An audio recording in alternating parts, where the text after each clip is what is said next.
اگر کوئی شخص ساری زندگی کوئی ایک نفلی عبادت نہ کرے، فرائض اور واجبات پر اکتفا کرے، سنتوں پر اکتفا کرے، اور ایک بھی نفلی نماز زندگی بھر نہ پڑھے، نہ کوئی نفلی صدقہ دے، لیکن واجبات اور فرائض ادا کرتا رہے، لیکن ساتھ ساتھ گناہ اس سے کبھی صادر نہ ہو، تو باوجود کہ اس نے نفلی نماز نہیں پڑھی، نوافل ادا نہیں کیے، اس کے باوجود انشاءاللہ سیدھا جنت میں جائے گا، کیونکہ گناہ نہیں ہوا اسے۔ اور ایک آدمی نفلی عبادتیں خوب کرتا رہے اور ساتھ ساتھ گناہ بھی کرتا رہے، تو نفع ٹوٹا برابر ہوتا چلا جائے گا، اس کی کوئی گارنٹی نہیں ہے کہ وہ سیدھا جنت میں جائے گا۔ لہذا معلوم ہوا کہ گناہ سے احتراز، گناہوں سے بچنا، گناہوں کا اہتمام کرنا، گناہوں سے بچنے کا، یہ نوافل سے زیادہ ضروری ہے۔ عام طور سے ہمارے دور میں جو فتنے ہیں گناہوں کے، ان میں نگاہ کا فتنہ سب سے زیادہ اشد ہے، اور گھر گھر پھیلا ہوا ہے۔ ایک ایک شخص اس فتنے کا شکار ہے۔ پہلے نگاہ کے غلط استعمال کرنے کے لیے کچھ کرنا پڑتا تھا، کہیں باہر جانا پڑتا تھا۔ کسی کو سنیما دیکھنے کا شوق تھا تو سنیما گھر میں تو ملتا نہیں تھا، لائن لگا کے ٹکٹ لے کے جاتا تھا۔ اب نہ لائن لگانے کی ضرورت، نہ ٹکٹ دینے کی ضرورت، نہ گھر سے نکلنے کی ضرورت، موبائل میں سب کچھ موجود ہے۔ لہذا یہ فتنہ شدید سے شدید تر ہوتا جا رہا ہے، اور خوب سمجھ لیجئے، اللہ تعالیٰ مجھے بھی سمجھ عطا فرمائے، آپ حضرات کو بھی عطا فرمائے، کہ نگاہ کا غلط استعمال جو ہے وہ نور ایمان کو سلب کر لیتا ہے۔ اللہ بچائے۔ ایمان کا ایک نور ہوتا ہے، عمل صالح کا ایک نور ہوتا ہے، اللہ جل جلالہ کے قرب کا ایک نور ہوتا ہے، اور نبی کریم سرورت عالم صلی اللہ علیہ وسلم نے دعا مانگی ہے اس نور کی۔ صبح کو فجر کی نماز کو جاتے ہوئے جو آپ دعا فرماتے تھے وہ اللہم اجعل فی قلبی نورا وفی بصری نورا وفی سمعی نورا وفی لسانی نورا وعن یمینی نورا وعن شمالی نورا ومن فوقی نورا ومن تحتی نورا، کوئی چیز چھوڑی نہیں جس میں نور نہ مانگا ہو۔ یا اللہ مجھے میرے دل میں نور دے دے، میرے آنکھوں میں نور دے دے، مجھے میرے کانوں میں نور دے دے، میرے بصر میں نور دے دے، میرے دائیں نور دے دے، میرے بائیں نور دے دے، میرے آگے نور دے دے، میرے پیچھے نور دے دے، میرے اوپر نور دے دے، میرے نیچے نور دے دے، میری زبان میں نور دے دے، اور نور میرا بڑھاتے ہی چلے جائیے، وَأَعْظِمْ لِي نُورًا، اور یہاں تک کہ یہ کہہ رہی ہے وَاجْعَلْنِي نُورًا، مجھے ہی نور بنا دیجیے۔ کیا ہے یہ نور مانگ رہے ہیں نبی کریم صلی اللہ علیہ وسلم۔ یہ کاہے کا نور؟ ایمان کا نور، تصدیق کا نور، قرب الہی کا نور، تعلق مع اللہ کا نور۔ یہ نور ایمان کے اندر، ہر صاحب ایمان کے اندر ہونا چاہیے، اس لیے صبح صبح رسول کریم صلی اللہ علیہ وسلم یہ دعا مانگتے ہیں کہ مجھے دے دیجیے۔ اب یہ نور جو ہے نا، یہ تو گناہ کے ساتھ جمع نہیں ہوتا۔ گناہ بھی کرتا رہے آدمی اور نور بھی ملتا رہے ایمان کا، یہ مشکل ہے۔ حضرت امام شافعی کا کہ شعر مشہور ہے کہ کسی نے، شاگرد نے کسی استاد سے کہا، خود امام شافعی نے اپنے استاد بکی ابن جراح رحمۃ اللہ علیہ سے، امام شافعی کے استاد ہیں بکی ابن جراح، اور وہ امام ابو حنیفہ کے شاگرد ہیں، تو ان سے کہا کہ مجھے کچھ حافظے کی تقویت کا کوئی ذریعہ بتا دیجیے، کیونکہ مجھے بہت سی باتیں پڑھتا ہوں یاد نہیں رہتی. تو کہتے ہیں خود امام شافعی شعر میں کہ شکوت الی بقیع سوء حفظی فاوصانی الی ترک المعاصی. جب میں نے کہا میرا حافظہ کمزور ہے تو حضرت بقیع نے جواب میں کہا کہ گناہ چھوڑ دو تو حافظہ کبھی ہو جائے گا. کیوں؟ فإن العلم نور من الہ ونور اللہ لا یعطی لعاصی. کیونکہ علم جو ہے یہ اللہ کی طرف سے ایک نور ہے اور یہ اللہ کا نور کسی نافرمان کو نہیں دیا جاتا. تو معلوم ہوا کہ گناہ جو ہے وہ انسان کے دل سے ایمان کے نور کو سلب کر لیتا ہے. اب کیا مطلب ہے اس نور کے سلب کرنے کا؟ اس کی تفصیل میں جائیں تو لمبی چوڑی تقریر کی ضرورت ہوگی، لیکن مختصر بات یہ ہے کہ جب ایمان کا نور قلب میں پیدا ہو جاتا ہے، اللہ تعالیٰ اپنی رحمت سے ہم سب کو عطا فرما دے، تو پھر انسان جو ہے وہ اس کا خود طبعی میلان وہ طاعات کی طرف ہوتا ہے، عبادات کی طرف ہوتا ہے، اللہ تعالیٰ کے احکام کی تعمیل کی طرف ہوتا ہے، اور گناہوں کی طرف جو رغبت ہے وہ کم ہوتی چلی جاتی ہے. جتنا جتنا ایمان کا نور بڑھے گا اتنا ہی گناہوں سے نفرت پیدا ہوتی جا رہی ہے. شروع میں آدمی بتکلف نگاہ گناہ چھوڑتا ہے، دل چاہ رہا ہے، دل مچل رہا ہے، دل کی خواہش ہے، تقاضا ہے کہ یہ گناہ کر لوں، لیکن پھر وہ زبردستی اپنے اوپر زبردستی کر کے اور اپنے نفس کے خواہش کو کچل کر بچ جاتا ہے. تو جو اپنی خواہشوں کو کچل کر بچتا رہے گا اتنا ہی ایمان کا نور بڑھتا رہے گا.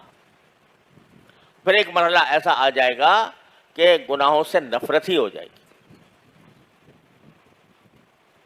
یہ مانگ رہے ہیں سرکار دو عالم کہ یا اللہ مجھے یہ نور عطا فرما دے. اب وہ ان کو سرکار دو عالم صلی اللہ علیہ وسلم تو بذات خود نور تھے. لقد جاءکم من اللہ نور وکتاب مبین، سراپا نور ہی نور تھے. اللہ تعالیٰ نے ان کو سراپا نور بنایا تھا. لیکن کیوں مانگ رہے ہیں؟ تاکہ اپنی امت کے لوگوں پر شفقت فرما کر امت کے لوگوں کو سکھائیں کہ خدا کے بندو یہ چیز مانگنے کی ہے. نور مانگو اللہ تعالیٰ سے، اور اس نور کا تقاضا کا نتیجہ یہ ہوگا کہ انشاءاللہ گناہوں سے حفاظت بھی ہوگی.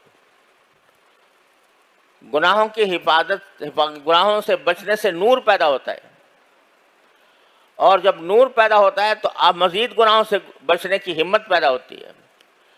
مزید ہمت ہوتی ہے تو مزید نور آتا ہے.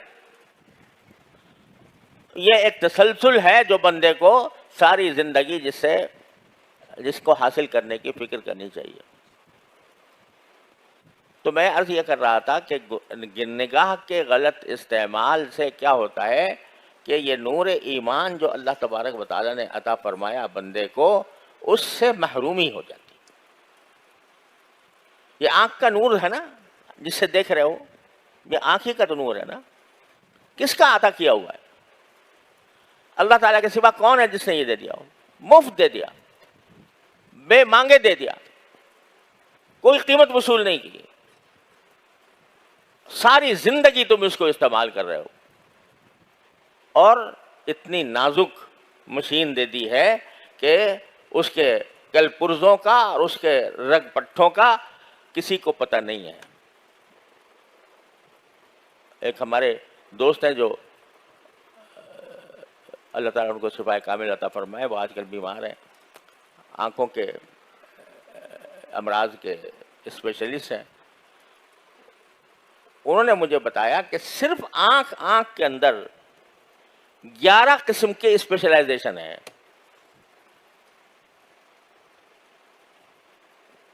اس چھوٹی سی آنکھ کے اندر جو کائنات بنائی ہے اللہ تعالیٰ نے، اس کائنات کے جو اب تک 11 قسم کے مختلف لوگ ہوتے ہیں، جو کوئی ایک چیز کا اسپیشلسٹ ہے، کوئی دوسری چیز کا اسپیشلسٹ ہے، کوئی تیسری چیز کا اسپیشلسٹ ہے، 11 قسم کے اسپیشلسٹ ہوتے ہیں. اور جب ذرا سی کوئی کھٹک ہو جائے آنکھ میں، کوئی تنکا پڑ جائے، پھر دیکھو کیا بے چینی ہوتی ہے. اگر بینائی خدا نہ کرے کسی وقت اس میں کمی آ جائے تو انسان ساری دنیا کی دولت لٹانے کو تیار ہو جاتا ہے کہ یہ میں لٹا دوں لیکن میری یہ بینائی واپس آ جائے. بے مانگے مفت دے رکھی ہے اللہ تعالیٰ نے ساری زندگی، پیدائش سے لے کر مرتے دم تک یہ چل رہی ہے. تو اس کائنات کو، آنکھ کی اس کائنات کو اگر گناہ سے آلودہ کرو گے، اللہ کی دی ہوئی اس مشین کو اللہ تعالیٰ کی معصیت سے آلودہ کرو گے، تو اس کا چاہے تمہاری بینائی سلب نہ ہو، لیکن جو اس کے اندر اللہ نے نور ایمان رکھا ہے وہ سلب ہوتا جائے گا. جب وہ سلب ہو جاتا ہے تو اللہ بچائے انسان کی مت الٹ جاتی ہے. وہ برے کو اچھا اور اچھے کو برا سمجھنے لگتا ہے. گناہ کی ایک خاصیت یہ ہے، خوب یاد رکھنے چاہیے، اللہ تعالی ہم سب کی حفاظت فرمائے. گناہ کی ایک خاصیت یہ ہے کہ انسان کی عقل خراب ہو جاتی ہے اور وہ غلط کو صحیح اور صحیح کو غلط سمجھنے لگتا ہے، اچھے کو برا، برے کو اچھا سمجھنے لگتا ہے. اسی لیے قرآن کریم میں ان تتقوا اللہ یجعل لکم فرقانا، اگر اللہ سے ڈرو گے، اللہ سے ڈرنے کے معنی کیا ہے کہ اللہ کے احکام پر عمل کرو گے، اللہ نے جن گناہوں سے بچنے کی تلقین فرمائی ہے ان سے بچو گے، تو یجعل لکم فرقانا، اللہ تعالیٰ تمہیں حق و باطل میں فرق کرنے کا معیار عطا فرما دیں گے، عقل صحیح کر دیں گے تمہاری. اللہ بچائے جب عقل الٹتی ہے تو کوئی انتہا نہیں ہے اس کی. آپ لوگ سب جانتے ہیں کہ وہ لوگ جنہوں نے چاند پر سیارے اڑا دیے، چاند تک اپنی مشین پہنچا دی، جو مریخ کا شکار کرنے کی فکر میں ہے، جنہوں نے ایسی ایجادات کر دی کہ عقل حیران ہو جاتی ہے، دنگ ہو جاتی ہے. کمپیوٹر نے کیا انقلاب برپا کر دیا، آرٹیفیشل انٹیلیجنس پیدا کر دی، کیا کچھ کر دیا. لیکن یہ سب کرنے کے باوجود، یہ ساری ذہانتوں کے باوجود، جب معاملہ آتا ہے جنسی تعلقات کا تو ایسا معلوم ہوتا ہے کہ بھیڑیے اور گدھ اور بدترین درندے بھی ان سے بہتر ہیں، ہے کہ نہیں؟ اور وہ اس کے لیے دلائل پیش ہو رہے ہیں، اس کے لیے عقلی دلائل پیش کیے جا رہے ہیں، اس کا فلسفہ بیان کیا جا رہا ہے، ساری دنیا میں اس کی تشہیر کی جا رہی ہے، ہم جنس پرستی کی. کیا ہوا؟ یہ ہوا کہ عقل خراب ہو گئی، مت الٹ گئی. کیوں الٹ گئی؟ اس لیے کہ جب فسق و فجور میں بڑھتا چلا گیا تو اللہ نے چل تو بھی دیکھ، تو کتے بلی سے زیادہ تیری حماقت اور تیری بے عقلی کتے بلی سے زیادہ ہو جائے گی. تو گناہ جو ہے وہ جہاں گناہ عذاب کا اللہ بچائے مستوجب ہوتا ہے، وہاں اس کی ایک خاصیت یہ ہے کہ مت الٹی کر دیتا ہے. وَمَن يُضْلِلِ اللَّهُ فَلَا هَادِيَ لَهُ، جسے اللہ گمراہ کر دے اس کو کوئی ہدایت نہیں دے سکتا. تو اللہ تعالیٰ زبردستی ظلمن تو گمراہ نہیں کرتا کسی کو. اللہ تعالیٰ تو ہدایت کا پیغام دیتا ہے، ہدایت کے راستے بتاتا ہے، گمراہ تو نہیں کرتا. گمراہ کرنے اللہ تعالیٰ کو شوق نہیں ہے گمراہ کرنے کا. ما یفعل اللہ بعذابکم ان شکرتم وآمنتم، اللہ تعالیٰ خود کہتا ہے تمہیں عذاب دے کے میں کیا کروں گا اگر تم شکر گزار بنو اور ایمان کے تقاضوں پر عمل کرو. تو اللہ جل جلالہ نہیں چاہتے کہ تم گمراہی کے گڑھوں میں جا کے گرو، لیکن جب تم خود وہ راستہ اختیار کر لیتے ہو گناہوں کا، معصیتوں کا، اور اللہ کا خوف تمہارے دل سے مٹا دیتے ہو، یہ احساس مٹا دیتے ہو کہ میرا اللہ مجھے ہر وقت دیکھ رہا ہے، تو اس کا نتیجہ یہ ہوتا ہے کہ تم خود گمراہی کے گڑھوں میں جا کے گر جاتے ہو۔